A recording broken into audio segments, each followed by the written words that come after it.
Hey Tigers, welcome to your digital reteach for functions of the body systems. Now, this is another one of those teaks that's kind of loaded just because there's so many body systems.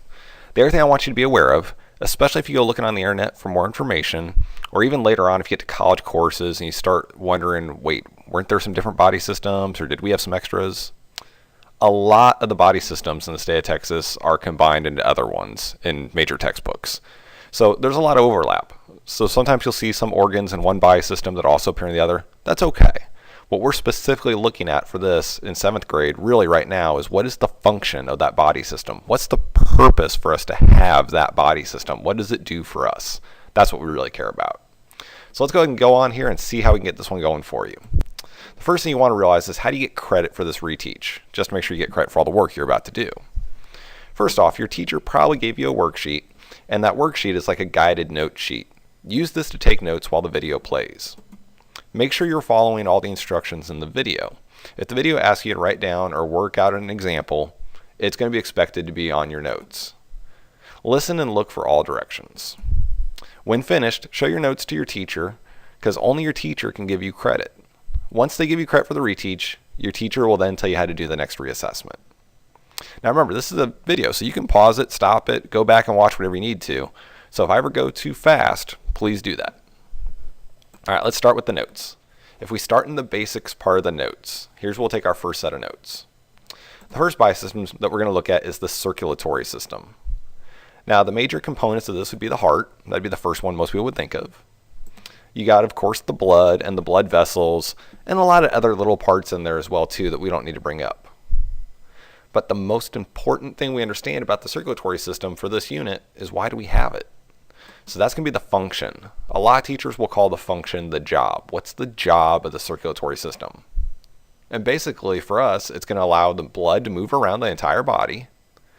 And within that, it's going to basically allow the nutrients and other things to travel around the body as well. It's kind of like a transportation system for the body. It does a great job of circulating all that. So as you're taking notes on that, if you need to, pause the video if you need more time. Our next body system will be the respiratory system. Your mouth and nose will often begin the process. Air travels down the trachea to the lungs, and a lot of this was made possible by the movement of the diaphragm. Now, all those structural components are nice to know. But once again, what's the function of this respiratory system? Why do we have it? What's it do for us? And the real main function is it takes in oxygen. This will be our primary way to get oxygen into the body. The next system we'll look at is the skeletal system. Structural components most people think about are usually like bones and the ligaments that hold the bones together. And of course, as always, there's definitely more components as well. Those are just some of the major ones. So what's the purpose of us having all these bones? Well, number one reason is pretty much protection.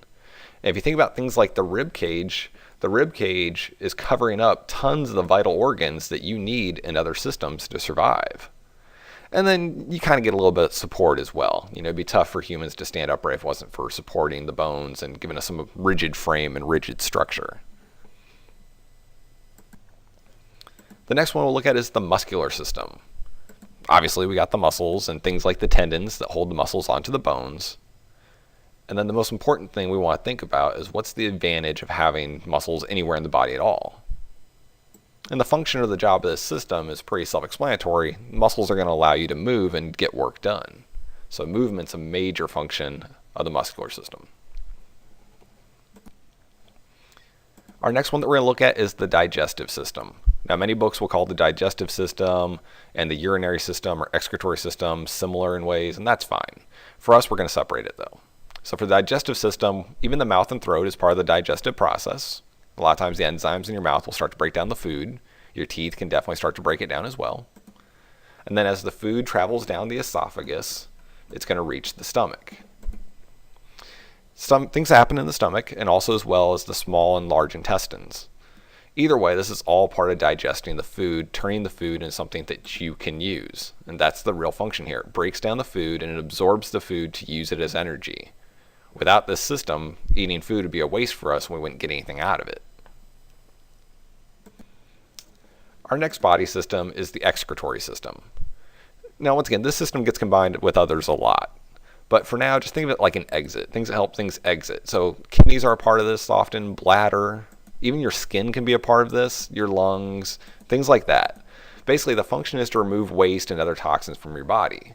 So if you look back over that list, you're like, now wait a minute, how does my skin release any kind of toxin from my body? Well, there's components of your sweat that the skin can help get rid of as you start to sweat during physical activity. Kidneys can act as a filter, all sorts of things get done here. Even the lungs can take CO2, which your body considers a toxin, and can exhale it. It basically makes it exit, excretory.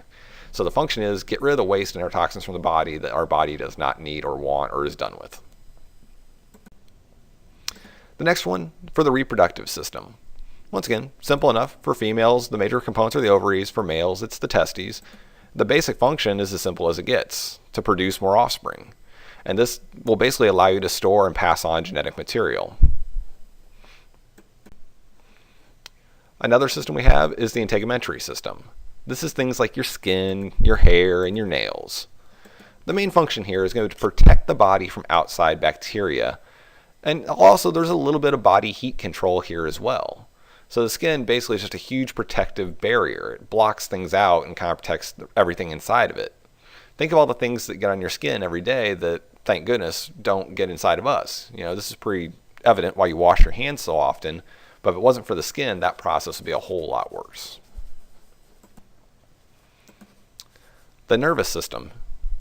For this one, the main component is the brain, pretty much the computer of our body. We also have the spinal cord, and nerves, and a lot of other things like that. The function of the nervous system is basically to control the body and allow it to react to stimuli. This is anything from you accidentally putting your hand on a hot stove and retracting it really fast. Your nervous system is a major player in that. And of course, just all the body controls that you're doing. However you're watching this video, however you typed it, however you scanned it with your phone, your brain told the body's other parts to do a lot of that work through the nervous system. Another system we have is the endocrine system. This one is usually a lot of the glands who I think of. So like your pituitary gland, thyroids, your pancreas. Basically the job of this system is to produce hormones and to regulate the body. Even something like the pancreas, when this doesn't work right and it doesn't regulate in the right manner, you can get stuff like diabetes, whether it's not producing or making enough insulin or making too much insulin. This is a huge part of the endocrine system. All right, now take your notes, and if you flip it over to the back, there's a details section. This is where we need to put this into practice. Now, we just went over a lot of information, and there wasn't much to it, but it's just a lot of information you have to know.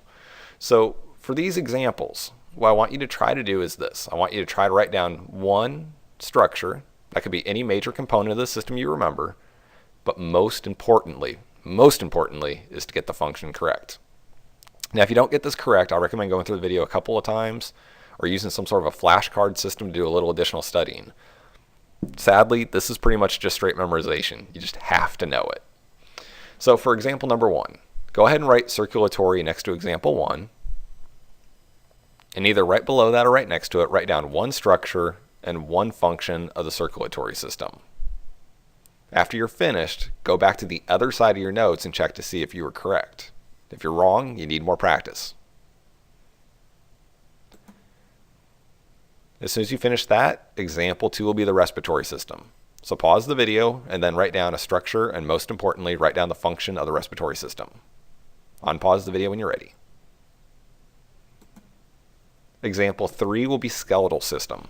So once again, go ahead and pause the video, then write down one structural component of the skeletal system and most importantly, the function. Example 4, muscular system. Write down one structure and most importantly the function of the system. Example 5, digestive system. Write down one structure and most importantly the function of the digestive system. Example 6 is the excretory system. Write down one structure and most importantly write down one function. Example 7 is reproductive. Write down one structure and one function. And remember, the function is the most important part. Example 8, integumentary system. Write down one structure, and more importantly, one function. Example 9, the nervous system. Write down one structure, and more importantly, the function of this system. Example 10, the endocrine system. Write down a structure, and more importantly, the function. Alright, now if you got all 10 of those correct, that means you're pretty much right where we want you to be. So as you take any test, just look for clues. As soon as you figure out what body system they're talking about, then the rest becomes just as easy as this list, and you just have to figure out the function or the job of that system. That's all there is to it. Alright, good luck, Tigers.